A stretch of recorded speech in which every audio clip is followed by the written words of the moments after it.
जब तक भक्ति नहीं होगा तब तक ज्ञान नहीं होगा, और जब ज्ञान नहीं होगा तो वैराग्य हो ही नहीं सकता। आज के समय में आप धर्म को किस भूमिका में देखते हैं? जो अंश हमारे अंदर है वही परमात्मा का अंश आपके अंदर है, वही परमात्मा का अंश किसी कीड़े में है। कर्म के हिसाब से हमने अपना योनि बदला है, ये तो बहुत बुरा होगा। पिता मदिरा पीता है, बेटा सुर्तियों न खाए, कहां का न्याय है ये? बहनों सावधान हो जाओ, जो तुम्हारा कपड़ा चेंज कर सकता है वो तुम्हारा कपड़ा उतार भी सकता है। तो एआई को कुछ लोग अच्छे कह रहे हैं, लेकिन यदि ऐसी बात सत्य है कि वो अपने इच्छा अनुसार अपने हिसाब से अपना कपड़ा चेंज कर सकता है, तो फिर अच्छी बात नहीं है। नमस्कार मित्रों, आज हम पहुंचे हैं भटई बुजुर्ग कुशीनगर में हैं। आज हमारे साथ आदरणीय पंडित सुभाष चंद्र शुक्ल जी हमारे साथ मौजूद हैं। इनसे हम बात करेंगे धर्म, संस्कार, समाज के बारे में। आइए इनके अनुभव और विचार के बारे में हम जानते हैं कि क्या इनका अनुभव है और क्या इनकी विचार है धर्म के बारे में। चलिए शुरू करते हैं। सर, सबसे पहले तो आपको नमस्कार। जी, हम नमस्कार। आपकी जीवनी के बारे में जानना चाहते हैं। अच्छा, सबसे पहले तो मेरा नाम है आचार्य पंडित सुभाष चंद्र शुक्ल। जीवनी बड़ी ही संघर्षमयी रही, और सबसे पहले तो मैं आपसे ये बता देना चाहूँगा, मेरा जन्म कुशीनगर डिस्ट्रिक्ट अंतर्गत भटई बुजुर्ग में हुआ, जहाँ पर आप इस समय उपस्थित हैं, और हमारा गांव भटई सुकुल के नाम से जाना जाता है। और भटई सुकुल यानी भटई बुजुर्ग में आप कहें तो बहुत ऊंचे ऊंचे पदों पर विराजमान अधिकारी लोग भी हैं। हमारा गांव कुशीनगर डिस्ट्रिक्ट में सर्वप्रथम स्थान में रहता है, जो शिक्षा के स्थान में सर्वप्रथम कुशीनगर जिला माना जाता है। मेरा जन्म भटई बुजुर्ग में हुआ, मैं यहीं के संस्कार में पला बढ़ा, और अपने ग्राम सभा के सभी सज्जनों से बड़ा अनुराग प्राप्त हुआ मुझे, और यहीं से मेरी जीवनी प्रारंभ होती है। अच्छा पंडित जी, आपकी शिक्षा कहाँ से हुई है? सबसे पहले तो हमारी शिक्षा भटई बुजुर्ग प्राथमिक विद्यालय से ही प्रारंभ हुआ, जो आप अपने कैमरे के माध्यम से देख भी सकते हैं। हमारे पीछे जो हमारे यहाँ प्राथमिक विद्यालय भटई बुजुर्ग जो है, यही सबसे पहले हमारी शिक्षा प्रारंभ हुई, प्राथमिक विद्यालय। उसके बाद जो है हम सीधे बनारसी चले गए, बंसीधर संस्कृत महाविद्यालय में गुरु अग्निहोत्री जी के सानिध्य में शिक्षा ग्रहण किए। तत्पश्चात यूनिवर्सिटी में रहने लगे, वहां से शास्त्रीय आचार्य की डिग्री प्राप्त हुई। और वर्तमान में जो है बहुत अच्छा चल रहा है, और जो भी डिग्रियां हैं आचार्य की है। आगे आप यदि कुछ और पूछना चाहते हो तो पूछो। पंडित जी, आपको धार्मिक मार्ग जी अपनाने की प्रेरणा कहाँ से मिली है? जी, धार्मिक मार्ग अपनाने का प्रेरणा, बड़ा सुंदर प्रश्न पूछा आपने। ये तो सबसे बड़ी बात ये होती है कि हम जिस कैसे संस्कार में पल रहे हैं, प्रेरणा तो संस्कार से मिलता है। कैसे समाज में मैं रहता हूँ वहां से मिलता है। हमारे यहाँ बड़े बुजुर्गों के अनुराग से और गुरु सज्जनों के अनुराग से। हमारे गांव के कुछ ऐसे भी संत हैं जो मुझे बार बार भजन कीर्तन के तरफ मोड़ रहे थे, और मेरी भी रुचि बढ़ने लगी। धीरे धीरे हमारे यहाँ एक बरदेश्वर हनुमान मंदिर है। बरदेश्वर हनुमान मंदिर में नित्य हर मंगलवार को जो है राम नाम धुन का कीर्तन होता है जी। और हमें याद नहीं है कि पता नहीं कब से होता है, शायद मैं अभी ये अनुज छोटे इतने बराबर था तब से होता है, शायद कि उनसे पहले भी होता है। तो वही मेरा जाना आना प्रारंभ हुआ, और भगवान की भक्ति ऐसी चढ़ी कि मुझे दुनिया से कोई प्रेम बहुत नहीं रहा। कहा जाता है ना कि मेरी लागी लगन जी मीरा हो गई मगन। तो प्रभु में इतना अनुराग हो गया कि संसार की जो भी ये आधुनिकता है, जी, इससे किसी प्रकार का कोई प्रेम निष्ठा भाव वर्तमान में आप मेरे पास नहीं पाएंगे। ऐसी प्रभु की कृपा है। अच्छा, कोई आपके परिवार में ऐसे रहा है जिससे देख के आपको मार्गदर्शन मिला हो? एकदम। हमारे पिताजी और हमारे बड़े पिताजी जी, दोनों लोग जो है कि बहुत धार्मिक रहे जी, और वर्तमान में वो दोनों लोग नहीं हैं। जी, हमारे बड़े पिताजी और हमारे पिताजी ये दिन दोनों लोग जो है नित्य 4 और 5 बजे के बीच में स्नान करते थे। जी, जब हमारे मोहल्ले के लोग सो रहे होते थे तब वो जो लोग जो है स्नान करके अपना बैठ के भजन कीर्तन सीताराम सीताराम, श्री कृष्ण गोविंद हरे मुरारी, हे नाथ नारायण वासुदेव, ये महामंत्र का वो लोग निरंतर जाप किया करते थे। और उनसे जो है मुझे प्रेरणा मिला विशेष। मेरे परिवार से मेरे बड़े पिताजी और मेरे पिताजी, ये जो दोनों लोगों के बीच का जो संबंध था, इससे मुझे संस्कार प्राप्त हुआ। और जो ये लोग, इन लोगों की भक्ति जो थी, तो जब तक भक्ति नहीं होगा तब तक ज्ञान नहीं होगा, और जब ज्ञान नहीं होगा तो वैराग्य हो ही नहीं सकता। तो मुझे प्रेरणा मेरे परिवार से, मेरे बड़े पिताजी और मेरे पिताजी, दो लोग, इनसे अच्छा, ज्यादा। वो पहले इस लाइन में थे, मतलब जो आप जिस लाइन में हैं, वो लोग इस लाइन में थे? जी नहीं। जैसे उपरेहित का काम नहीं, करना या पंडित का काम करना? जी नहीं, ये पांडित्य से बहुत परे थे।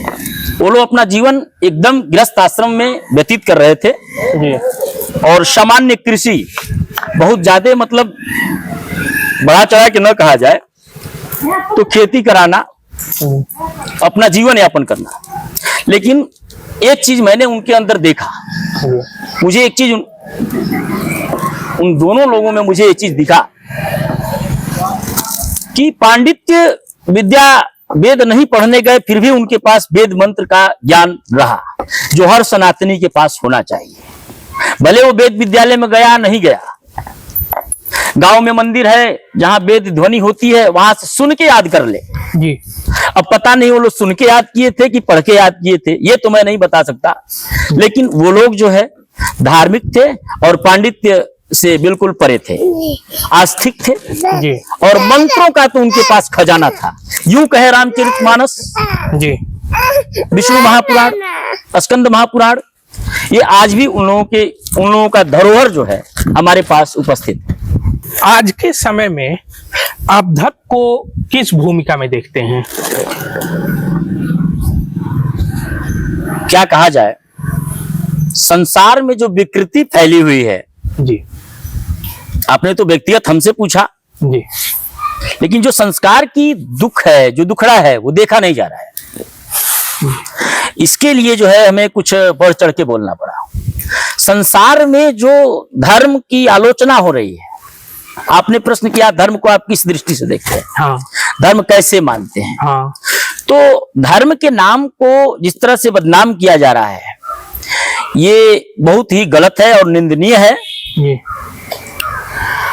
तो यदि आप हमसे पूछते हैं आज के समय में अगर हम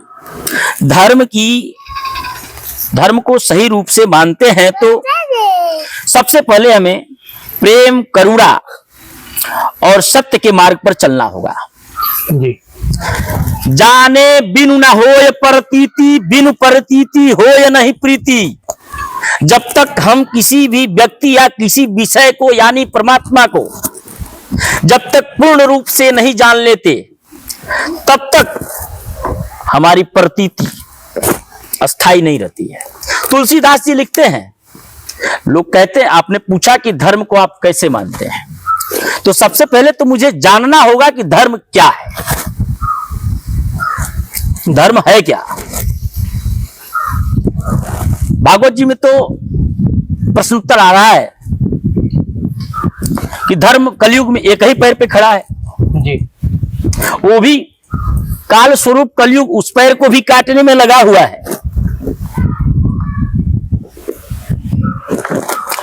तो धर्म जो है सत्य, करुणा,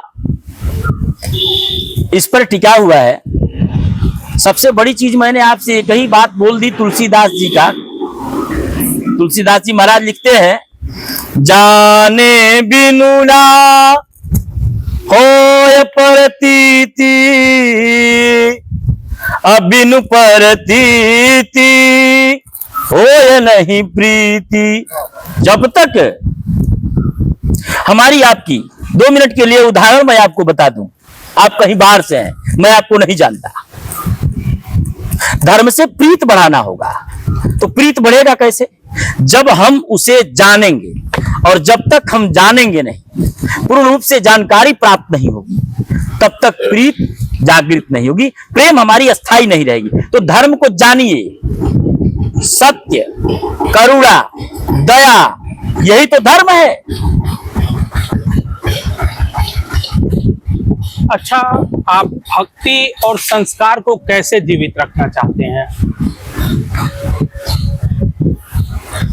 जी, भक्ति और संस्कार को कैसे जीवित जैसे मान लीजिए आज के परिवेश में, पहले तो ऐसे था कि हर कोई पूजा पाठ में लीन रहता था, लेकिन इस समय के परिवेश में आदमी सो के ही उठ रहा है 8 बजे 9 बजे, तो फिर भक्ति कहाँ से होगी?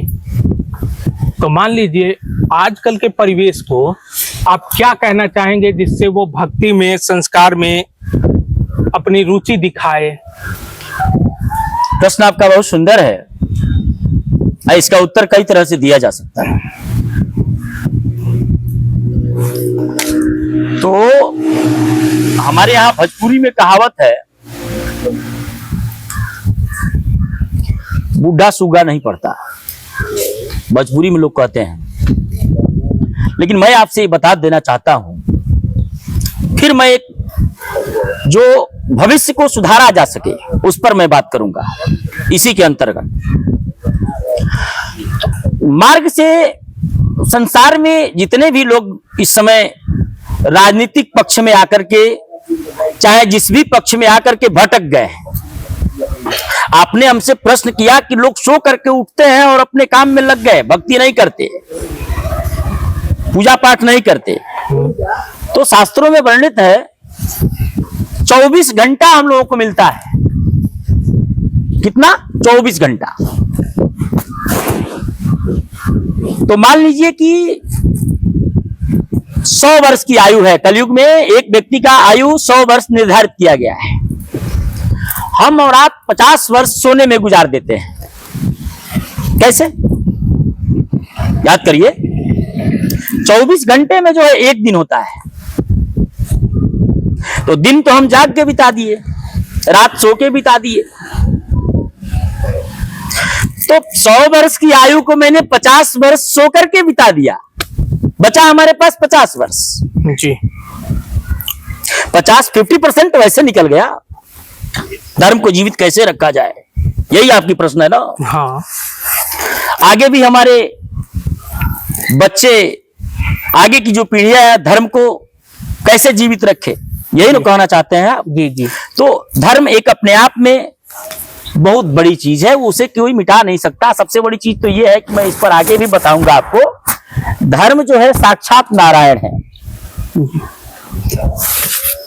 तो 50 वर्ष जब हमने अपना ऐसे सो करके गुजारा, 50 वर्ष अपने विषय वासना में गुजार दिया जी। अब बचता है आपके पास 12 घंटा। 24 घंटा में 12 घंटा, 12 घंटा में 6 घंटा। दास जी कहते हैं आप 6 घंटा, 24 घंटा में 6 घंटा परमात्मा का भजन करो, भक्ति हो जाएगी। अरे आजकल कलयुग है, लोगों के पास समय कम है। 6 घंटा में नहीं, 3 घंटा करो।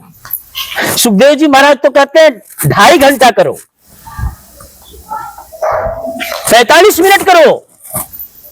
इसका उत्तर मैं एक रास्ते से और आपको दूंगा। 45 मिनट करो।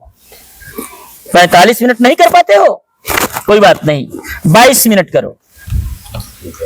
प्रातःकालीन उठने के बाद अपने नित्य क्रिया से निवृत्त होकर के अपने सनातनी हो तो निश्चित करना चाहिए। चाहे वो हिंदू में हरिजन हो, चाहे वो मौर्य हो, या ब्राह्मण हो, या भूमिहार हो, ये सभी सनातनियों के लिए कहा जाए तो जो हिंदू हो, जो भी हिंदू हो, हिंदू को ये कार्य अवश्य करना चाहिए। जी। यहाँ किसी भी पीठ से, किसी भी धर्म से मतलब किसी भी पीठ से, किसी भी मंच से जातिवाद नहीं होना है, न होता है।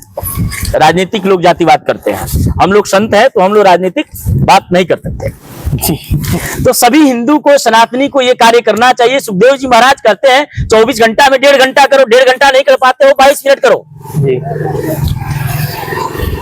22 मिनट नहीं कर पाते हो ना, तो सच्चे मन से 11 मिनट करो। यदि 11 मिनट नहीं कर पाते हो तो 5 मिनट करो, और 5 मिनट नहीं कर पाते हो तो चुल्लू भर पानी में डूब के मर जाना चाहिए ऐसे सनातनियों को। 1 मिनट आगे जीवित कैसे रखें? हाँ, अपने यहां सबसे इसको अपने घर से प्रारंभ करना पड़ेगा। अपने यहाँ के जो छोटे छोटे बच्चे हैं, ये सिर्फ मैं अपने ब्राह्मणों के लिए नहीं कह रहा हूं, सभी सनातनी के लिए कह रहा हूं,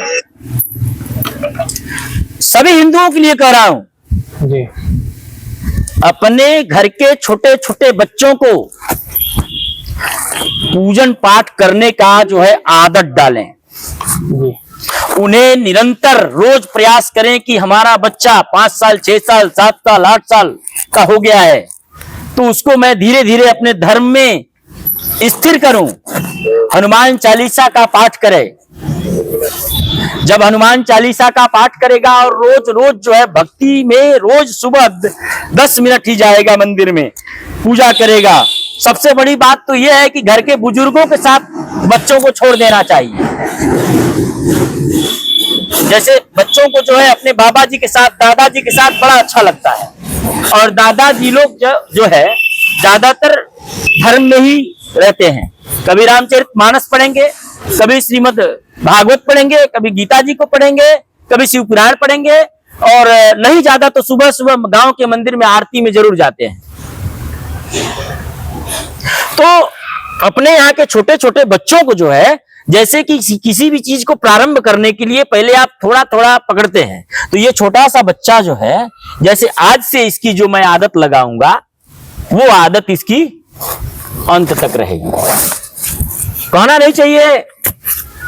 कुछ लोग ऐसे हैं जो आप देखते हैं हमारे ब्राह्मण मंडली में, पंडित जी लोगों के लड़के जो हैं 7 साल, 8 साल, 10 साल, उनको धोती पहनने में शर्म आती है। हमारे हिंदुओं को चंदन लगाने में शर्म आती है, तिलक लगाने में शर्म आती है, सिक्का रखने में शर्म आती है। धर्म कैसे जीवित रखना, यही आपका प्रश्न है ना। तो सिक्का रखने में हिंदू को शर्म आती है, चंदन लगाने में शर्म आती है। जाइए किसी इस्लामिक से पूछिए, उसका 5 साल का बेटा है, टोपी पहनना पहले जानेगा। उसको पता है कि मुझे नमाज कैसे करना है। 6 साल का लड़का है। क्यों? कि वो शुरू से अपने धर्म को बता रहा है, शुरू से उसको एक ही विद्या दे रहा है, बेटा हिंदू सारे तेरा दुश्मन है। उसको उसके दिमाग में, उसके ब्रेन में बस इसको जीवित रखा जा रहा है। और हमारे धर्म में किसी प्रकार की सांप्रदायिकता नहीं फैला जाती है। हमारे धर्म में सत्य सनातन धर्म को जीवित रखने की बात की जाती है। मैं जा रहा था चेन्नई ट्रेन से, राप्ती सागर एक्सप्रेस से। उसमें हमारी टिकट थी। सामने एक जो है सनातन के अंतर्गत ही आते हैं लोग, आजकल एक संत निरंकार कुछ बना है ऐसा। उसमें से एक व्यक्ति हमसे मिला और कहा, महाराज जी आप जो है चित्र का पूजन करते हैं, आप लोग चित्र का पूजन करते हैं, तो चित्र का पूजन। हमने कहा नहीं, चित्र का पूजन नहीं करते। हम लोग जो है चित्र में जो चरित्र छुपा हुआ है उसका पूजन करते हैं। राम जी का चित्र सामने रखते हैं तो राम जी का चरित्र मेरे सामने आता है। कृष्ण जी का चित्र सामने रखते हैं तो कृष्ण जी का जो है चरित्र हमारे सामने आता है। अच्छा, तुम किसका पूजन करते हो? उसने बताया, मेरा कोई आकार नहीं है। बड़ी दुर्भाग्य है इस सनातन धर्म में, ऐसे ऐसे कुधर्मी लोग भी इसमें रहते हैं और फिर कहते हैं कि धर्म कैसे जीवित रहे। स्वयं इसे मिटाने में लगे हैं और स्वयं कहते हैं धर्म कैसे जीवित रहे। इसके आगे भी कुछ पूछना चाहेंगे आप इसी विषय पर? नहीं, इस विषय पे अब नहीं पूछना चाहेंगे, लिए कि अब ये विषय से थोड़ा इधर उधर हो रहा है, जिससे हिंदू मुस्लिम हो। नहीं नहीं नहीं नहीं, सही, मैं सनातनी हूँ, सनातनी पे बोलता हूँ और कुछ नहीं कह सकता, ज्यादा कुछ नहीं कह सकता। और आप यदि यह कहना चाहते हैं कि आप से जो मेरी वार्ता हो रही है उसमें आप शायद कुछ हिंदू मुस्लिम करना चाहते हैं, तो मैं ऐसा नहीं करना चाहता।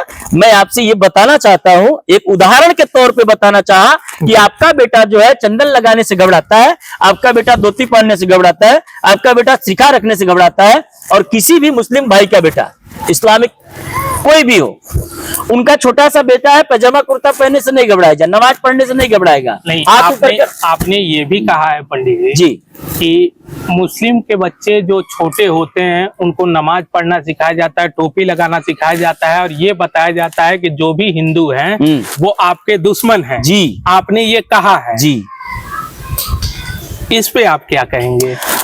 मैंने ये बताया, जो हो रहा है वो मैंने बताया, जो संसार में दिख रहा है। अरे वो तो धन्य है हमारे योगी आदित्यनाथ जी महाराज, नहीं तो याद है ना आपको, इतिहास पढ़िए एक बार। ऐसे मुख्यमंत्री जी हमारे देश में बार बार बने रहे, इनके रहने से हमारी धर्म जीवित है, हमारे लोग जीवित हैं, हमारा मतलब कहा जाए तो अयोध्या धाम सुरक्षित है, और कहा जाए तो हम लोग सभी लोग सीना उठा करके चल रहे हैं। अच्छा, चलिए इससे हट के पूछते हैं, अब मुस्लिम धर्म को कैसे देखते हैं? वो कोई धर्म ही नहीं है, कोई धर्म नहीं है। यदि कोई धर्म है, किसी के पास इसका कोई प्रूफ हो तो हमारे सामने प्रस्तुत कर सकता है। कोई धर्म नहीं है। प्राचीन सनातन धर्म है, इसी से सब लोग कट करके अलग हुए हैं, बटे हैं, और फिर एक ऐसा समय आएगा जो फिर सब लोग इसमें समाहित हो जाएंगे। अच्छा, मतलब आपका ये कहने का मतलब है कि सनातन एक धर्म है लेकिन मुस्लिम कोई धर्म नहीं है। कोई धर्म नहीं, वो मनमानी वाला धर्म है, जो मन किया वो कर दिया। एक आता है, एक शब्द आता है सुरुचि। सुरुचि मतलब जो मुझे रुचि किया, जो मुझे रुचि किया वो मैंने किया। सुरुचि, समझ रहे हैं ना? स्वयं रुचि, जो जिसमें मेरी रुचि उसको मैंने कर दिया। अच्छा, एक चीज और हमें जानना है, थोड़ा सबसे हट के पूछ रहे हैं। तो देखिए, एक बात और मैं बता दूं आपसे कि हमको तो जो है कि ना राजनीति में जाना है, लेकिन दुनिया की जो दुर्व्यवस्था देखी जा रही है उस पे कभी कभी तो आ ही जाता है उबाल के कुछ कह देना चाहिए। अच्छा, सबसे हट के एक सवाल हम पूछना चाहते हैं, मतलब ये हमारे एक मन में चल रहा था जी, हम वो पूछना चाहते हैं। ये देवी देवता किसी जीव की बलि मांगते हैं या नहीं मांगते हैं? अधिकांश जगहों पे हम देखे हैं कि जीव की बलि दी जाती है जी। तो आखिर वो क्यों दी जाती है? देवी देवता आके कहते हैं कि बलि दी जाए, गलत है ये।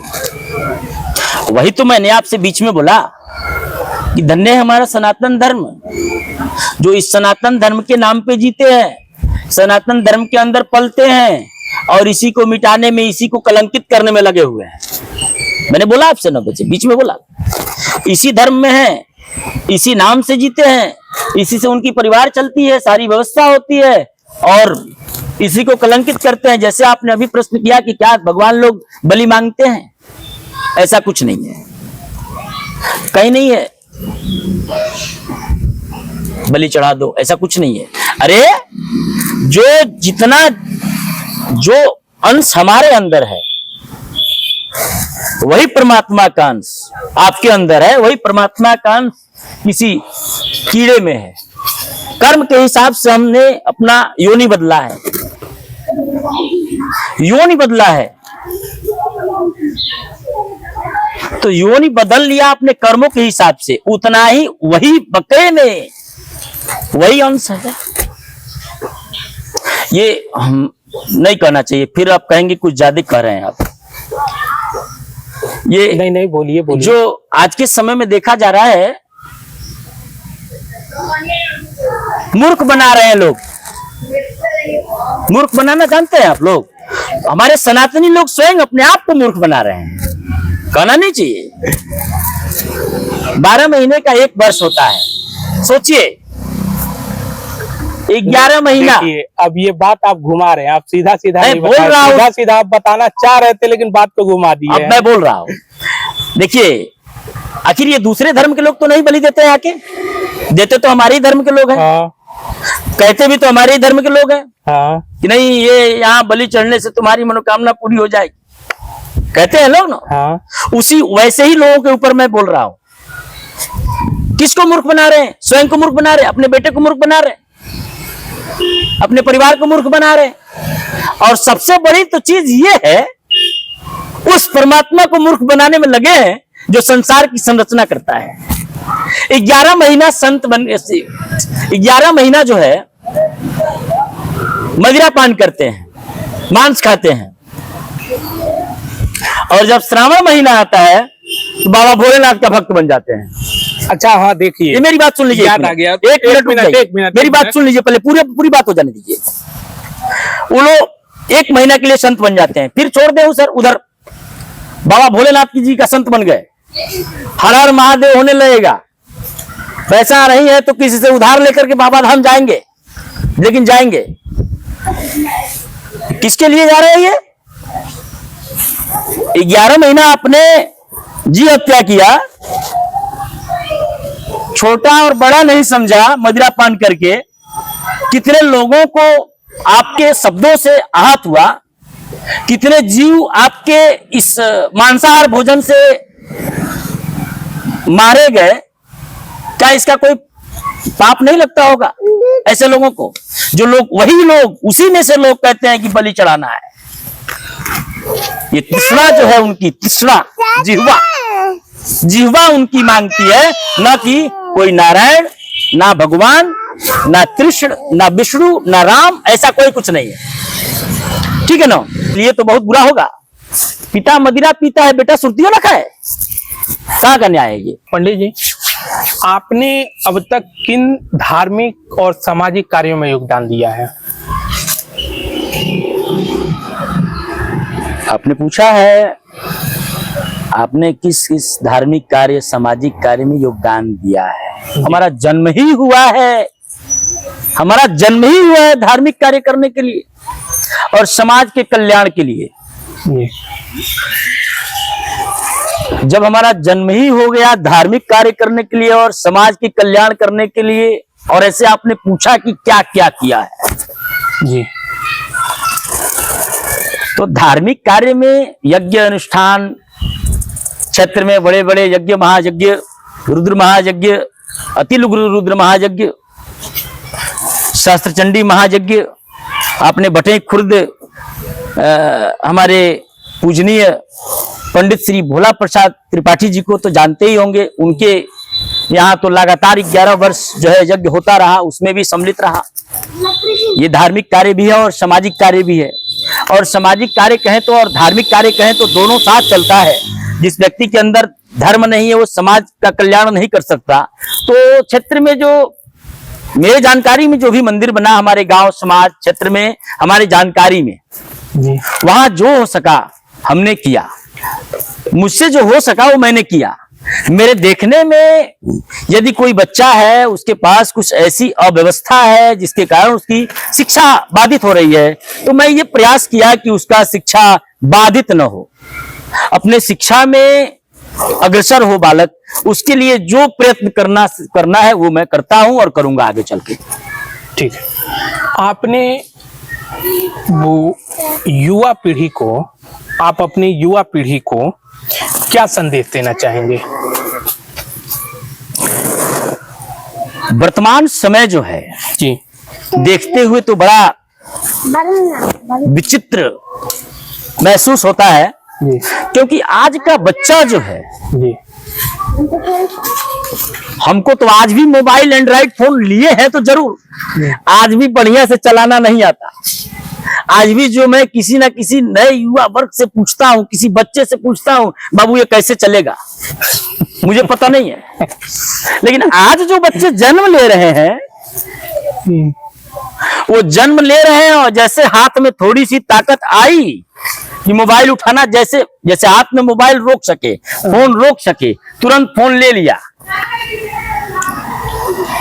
तो जो ये देखते हुए जो समय हमको दिखाई दे रहा है आगे, इसके लिए मैं एक संदेश देना चाहूंगा युवा पीढ़ी के लिए जी कि इस चीज को ध्यान में रखते हुए आगे बढ़े। मोबाइल फोन अच्छी चीज है, आधुनिकता जो भी व्यवस्था है वो हमारे लिए बहुत अच्छी चीज है, हमारे कार्य को आसान बना सकती है। जी जैसे कि किसी समय में कोई पत्र लिखा जाता था, अंतरदेशी 2 रुपए की आती थी, डाक टिकट लगती थी, 1 महीना में जाती थी और 1 महीना में आती थी। और आज क्या है, आमने सामने बैठ के लोग बात कर रहे हैं। तो ये जो आधुनिक मशीनें हैं ये हमारे कार्य को आसान बना सकती है, लेकिन संस्कार को लुप्त कर दे रही है। इसके लिए फोन चलाएं, लैपटॉप चलाएं, जो ये अभी तो सुना जा रहा है कि हमारे यहाँ रोबोट आ गए हैं, इसका भी उपयोग करें, लेकिन संस्कार से परे होने की कोई आवश्यकता नहीं है। संस्कार के अंतर्गत रह के सारी आधुनिक व्यवस्थाओं की जो है उपयोग करें। अच्छा, चलिए एक चीज हम जानेंगे, एआई के बारे में क्या जानते हैं? अब एआई तो मैं सुन रहा हूं, अभी नया नया आया है, सुना हूं कि एआई लोग कह रहे हैं बड़ा अच्छा चीज है, मुझे उसके बारे में कुछ विशेष खास पता नहीं है। एआई सुन रहा हूं कि किसी भी व्यक्ति का शरीर बना दे रहा है, किसी भी व्यक्ति का कपड़ा चेंज कर दे रहा है। अभी बीच में हमारे फेसबुक पर एक पोस्ट आया था, उसमें लिखा था, बहनों सावधान हो जाओ, जो तुम्हारा कपड़ा चेंज कर सकता है वो तुम्हारा कपड़ा उतार भी सकता है। तो एआई को कुछ लोग अच्छे कह रहे हैं, लेकिन यदि ऐसी बात सत्य है कि वो अपने इच्छा अनुसार अपने हिसाब से अपना कपड़ा चेंज कर सकता है, तो फिर अच्छी बात नहीं है। उसमें भी एक चीज मैंने सुना, जो अनुमति देगा उसका ही ऐसा होगा, उसका ही कपड़ा चेंज होगा, और जो अनुमति नहीं देगा उसका नहीं चेंज होगा। तो एआई, अब एआई के बारे में बहुत जानकारी नहीं रखते हैं, लेकिन जो भी है सावधानी से रहेंगे तो ठीक रहेंगे। जैसे मैं अभी आपसे बताया कि आधुनिकता का उपयोग करिए, लेकिन संस्कार के साथ करिए। कुशीनगर जो है भगवान बुद्ध की नगरी है, जहां भक्ति, शक्ति और आस्था भी बड़ा अच्छा से देखने को मिलता है। आस्था का प्रतीक है। और कुशीनगर जो है बहुत सुंदर स्थल है, धार्मिक भी है और सर्वशक्तिमान भी कहें, और आस्थिक भी स्थल है। वहां पर बहुत दूर दूर से लोग आते हैं, विदेशों से लोग आते हैं, पता नहीं किस किस देश से लोग आते हैं, ये नहीं जानते। देखा हूं कि कुछ अंग्रेजी में बात करते हैं लोग आपस में, कुछ तो ऐसे बोलते हैं कि ना अंग्रेजी होता है, ना हिंदी, ना भोजपुरी। ऐसे ऐसे दुर्लभ जगहों से लोग आते हैं कुशीनगर, और बड़ा ही पवित्र स्थान है। और हमारा भटई बुजुर्ग जो है वहां से 14 किलोमीटर की दूरी पर है, इसलिए हम लोग बड़ा नजदीक से कुशीनगर को जानते हैं। और हमारा गांव भी जो है उसी तरह से धार्मिक गांव है, आस्तिक लोग रहते हैं यहाँ। यहाँ किसी से किसी को किसी प्रकार की मनमुटाव नहीं रहती। वो धार्मिक भटई बुजुर्ग है हमारी।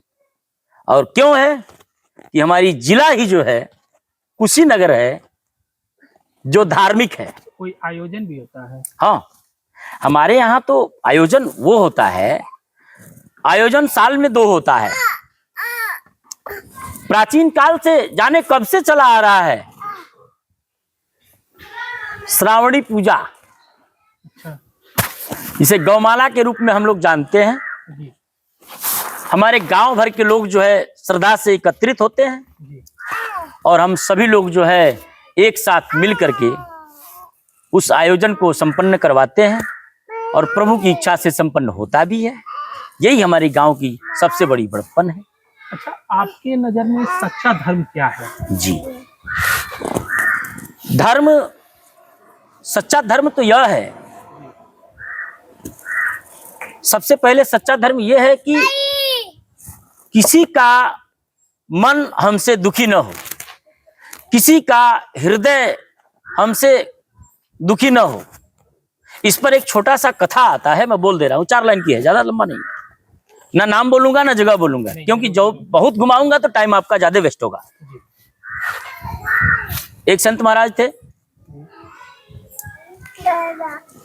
वो सुने कि रामेश्वरम जी के पास, रामेश्वरम जी के ऊपर लोग जल चढ़ा रहे हैं, जल चढ़ाते हैं। उन्होंने क्या किया, गंगोत्री से जल उठा लिया, या आप उन्हें डोगरे जी भी कह सकते हैं। जल उठा लिया कहां से? गंगोत्री से। वहां संकल्प ले लिया। तो संकल्प यहां 2 तरह का बन जाएगा। सबसे बड़ी चीज है कि संकल्प है कि मुझसे कोई, किसी का हृदय न दुखी हो, हमसे कोई कष्टवान न हो, तो ये सबसे बड़ा धर्म है। तो वहां उन्होंने संकल्प ले लिया कि मुझे ये जल उठा रहे हैं गंगोत्री से, और बिना कहीं विश्राम किए ले जाकर के रामेश्वर भगवान के ऊपर स्नान करवाएंगे, उन्हें अभिषेक करवाएंगे। जैसे हमारे यहाँ से नजदीक बैद्यनाथ धाम है, लोग जाते हैं, उसी तरह से। तो उनको चलते चलते चलते चलते चलते 6 वर्ष बीत गए पैदल, उन्होंने कहीं विश्राम नहीं किया। और जैसे ही सामने रामेश्वरम भगवान का मंदिर दिखा, शिखर दिखा, संत जी के महाराज, संत महाराज के मन में आया, चलो अब तो मैं पहुंचने वाला हूं। मान के चलिए 100 मीटर बाकी था, और बीच में गधा ऐसा लग रहा था जैसे कि वो अंतिम सांस गिन रहा है, पड़ा था। अब देखिए, यही धर्म है, यही आपको समझ में आ जाएगा कि धर्म सबसे बड़ा तो है कि हमसे किसी का हृदय दुखी न हो, हमसे किसी को कोई कष्ट न हो। लेकिन मैं यदि कहीं जा रहा हूं मंदिर में, 1 गिलास जल लेकर के, दूध लेके चढ़ाने, रास्ते में कोई जीव यदि जल के बिना तड़प रहा है, तो उसमें भी भगवान का वास है। डॉक्टर जी महाराज ने क्या किया, वो संत ने क्या किया, उस गधे के ऊपर उन्होंने ध्यान लगाया, देखा कि ये तो पानी के बिना तड़प रहा है, मैं भगवान को चढ़ाऊंगा, और कहीं इसकी मृत्यु हो गई तो मुझे चढ़ाने से क्या फायदा, जल के मारी ये मर जाएगा, जल ले जाकर मैं चढ़ा रहा हूं। इसलिए उन्होंने, वो संत जी महाराज, गधे के मुख के ऊपर अपना सारा जल समर्पित कर दिया। और जैसे जल समर्पित किया, उस गधे के अंदर से भगवान भोलेनाथ प्रकट हो गए और बोले कि मैं आपसे बहुत संतुष्ट हूं, आपके जैसा भक्त मैंने नहीं देखा। 6 वर्ष पैदल चल के आया, कोई नहीं बोलने वाला जीव पानी के बिना तड़प रहा था। उन्होंने भगवान का हाथ जोड़ा और उसके ऊपर उसको मतलब पिला दिया। तो सबसे बड़ी धर्म तो यही है कि कणकर में राम है, आप में भी भगवान है, बच्चे में भी भगवान है, यहां भी है और वहां भी है। जैसे भक्त प्रहलाद से हिरण्यकश्यपु ने किया था, और निष्ठा थी, भक्ति थी भक्त प्रहलाद के अंदर, तो खंबे में से भगवान प्रकट हो गए। तो यह जानना होगा कि भगवान जहां है वहां धर्म है, तो भगवान आप में है। आपका हृदय यदि हमसे दुखी होता है तो भगवान मुझे माफ नहीं करेंगे, तो मैं धार्मिक नहीं। पंडित जी, जीवन में सबसे बड़ी सीख आपको क्या मिली है? जीवन में सबसे बड़ी सीख,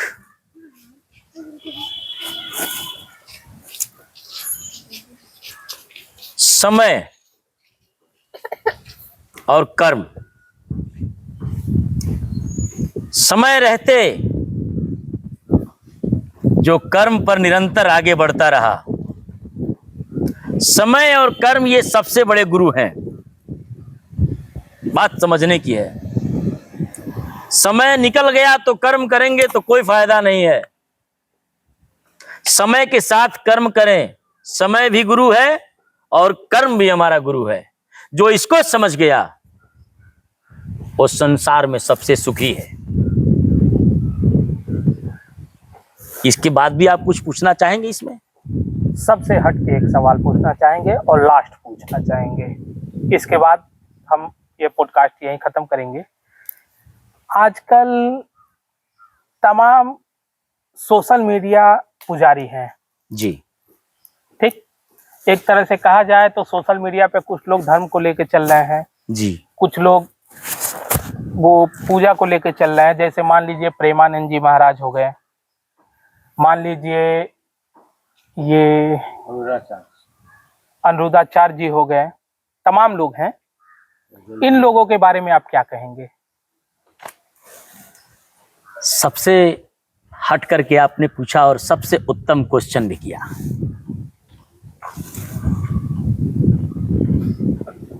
हमारे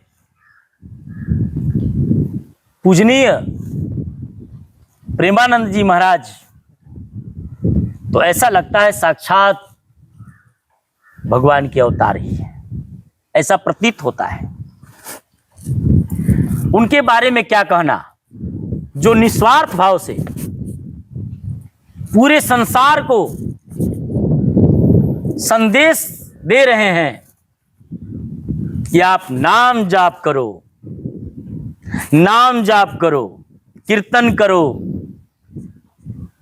किसी आडंबर में मत पड़ो। प्रेमानंद जी महाराज जी कहते हैं, सर्वत्र पूजनीय हैं और रहेंगे भी। तो जो वृंदावन ऐसे पुण्य स्थल से साक्षात भगवान के नगरी से ये बार बार संदेश दे रहे हैं कि बेटा नाम जप करो, नाम जप से तुम्हारा सब संकट दूर हो जाएगा, ऐसे व्यक्ति के बारे में क्या कहना। ये तो साक्षात नारायण के अवतार लगते हैं। सनातन धर्म को बढ़ावा बागेश्वर बाबा दे रहे हैं। बागेश्वर बाबा के बारे में कुछ? बागेश्वर बाबा की बात करें तो बागेश्वर बाबा तो तपस्वी हैं। लोग उनके बारे में बहुत कुछ कहते हैं। कुछ लोग तो ऐसे कहते हैं जैसे कि उनके पास कुछ भूतात्माओं की साधना है जो बताती है। कुछ लोग, मैं नहीं ऐसा कहता, कुछ लोग कहते हैं, लेकिन मैं उसको नहीं मानता। उनके बाबा जी संत थे, भगवान जी हनुमान जी को पूजते थे, बजरंगबली की कृपा है उनके ऊपर। और बागेश्वर बाबा धीरेन्द्र कृष्ण शास्त्री जी के बारे में क्या कहना, वो तो भगवान की कृपा है उनके ऊपर। और जब राम की कृपा जिसके ऊपर हो जाती है, उसके ऊपर कृपा संसार की हो जाती है। जहाँ पर कृपा राम की हुई, तहाँ पर कृपा करे सब कोई। जब उनके ऊपर उनकी कृपा हो गई तो संसार उनका विरोध करके क्या कर लेगा। बीच में एक रील वायरल हो रहा था, शायद आप भी देखे होंगे या ना देखे होंगे, मोबाइल पे उतना रहते नहीं है तो शायद ना ही देखे हो। एक पुजारी जी थे, उनके ऊपर हनुमान जी आ रहे थे, वो हनुमान जी के जैसे फल खा रहे थे, उन्हीं के जैसे कूद रहे थे। मैंने ऐसा मैंने कोई रील नहीं देखा। मतलब हम आपको बता रहे हैं कि ऐसा एक वायरल हुआ था। तो क्या किसी इंसान पे भगवान आ सकते हैं? देखिए मैं बता दूं आपसे, कुछ लोग तो बहुत कुछ कहते हैं, लेकिन देखिए अपने धर्म का तमाशा जो बनाते हैं वो सुख बाद में तमाशा बन के रह जाते हैं। नहीं, किसी इंसान के ऊपर अगर भगवान आ जाए तो वो इंसान, मेरी बात पहले पूरा सुनिए जी, पहले मेरे उत्तर को पूरा होने दीजिए। अपने धर्म का मजाक हम स्वयं बना रहे हैं, ठीक? मैं इस चीज को नहीं मानता। भगवान की साक्षात सामने प्रकाश पड़ जाए तो मैं टिक नहीं सकता, तो उनकी एकदम जो है वो हमारे ऊपर ही आ जाए। अरे भगवान तो मेरे भीतर रहता है, ऊपर आने की जरूरत नहीं है। भगवान सबके भीतर रहता है। ये शरीर रूपी पिंजड़ा है, ये जो मिट्टी की शरीर है ना, जो आज आपको ये पंच तत्वों से बनी है, ये शरीर रूपी पिंजड़ा है, इसमें साक्षात गोविंद निवास करता है। तो ऊपर आने की सवाल नहीं उठती। जब ज्ञान की चक्षु खुल गया तो नारायण से मुलाकात हो गई, नारायण मिल गए, नारायण की भक्ति प्राप्त हो गई। और जब नारायण की भक्ति प्राप्त हो गई, अब कहे कोई कि मेरे ऊपर बजरंगबली आ गए। कुछ लोग तो अभी नवरात्रि का समय चल रहा था, कुछ माता लोग पंडाल में जाती हैं और वहां चिल्लाने लगे कि मेरे ऊपर काली जी आ गई, मेरे ऊपर भैरव जी आ गए। नहीं, ये सब गलत बात है। यदि आते हैं तो मेरे सामने आए। मैं इस चीज को नहीं मानता। भगवान की कृपा होती है, भगवान किसी के ऊपर नहीं आते। आप कभी सोशल मीडिया पे आएंगे? जरूर आएंगे, जरूर अवश्य आएंगे। सोशल मीडिया पे लोगों से क्या संदेश देंगे आप? जो उचित होगा वो संदेश देंगे। जो मतलब मुझे आप सोशल मीडिया जी किस तरीके से लेके चलेंगे? अपने सनातन धर्म को लेके चलेंगे, इसमें जो उचित होगा वो कहेंगे, वो लोगों को संदेश देंगे, जो कहना चाहिए, जो मैं बताऊंगा, जो बोलूंगा वो पुराणों के आधार पर ही बोलूंगा, न कि अपने। अभी मैंने आपसे बोला ना कि एक ऐसा भी धर्म है जो सुरुचि है, जो मन में आया वो कर दिया, तो जो मन में आया वो मैं नहीं कर सकता। जो बोला जाएगा प्रमाण से बोला जाएगा, ग्रंथ से बोला जाएगा, कि कहीं से कोई उसमें किसी प्रकार की कोई त्रुटि न हो कि कोई मेरे ऊपर भी उंगली उठाए। मैं ऐसा प्रयास करता हूं हमेशा कि मैं ऐसा कदम रखूं, ऐसी शब्द बोलूं, ऐसी बात कहूं कि मेरे ऊपर उंगली न उठे। सोशल मीडिया पर की बात कहें आप तो कोई बड़ी बात नहीं है सोशल मीडिया पर आना, और निश्चित आया जाएगा। आगे माई की कृपा रही, माँ विंध्यवासिनी की कृपा रही तो निरंतर आपसे मुलाकात होती रहेगी, और जो भी आपका प्रश्न होगा उसका सही से उत्तर आपको प्राप्त होता रहेगा। बहुत बहुत धन्यवाद पंडित जी आपको। तो दोस्तों, पंडित जी ने अपने अनुभव और विचारों को हमारे साथ साझा किया है, जिससे बहुत प्रेरित है हम आशा करते हैं कि आपको भी ये पॉडकास्ट पसंद आएगा, जीवन में आपके परिवर्तन लाएगा ये पॉडकास्ट। इस पॉडकास्ट को हम यहीं ख़त्म करते हैं, फिर मिलते हैं किसी नए वीडियो में, संपन्न करते हैं। फिर आपसे बातें करेंगे, आपसे जुड़ेंगे। तब तक आप चैनल को सब्सक्राइब कर लीजिए और हाँ, लाइक कर दीजिए। हर हर महादेव। नमस्कार। जय सीताराम।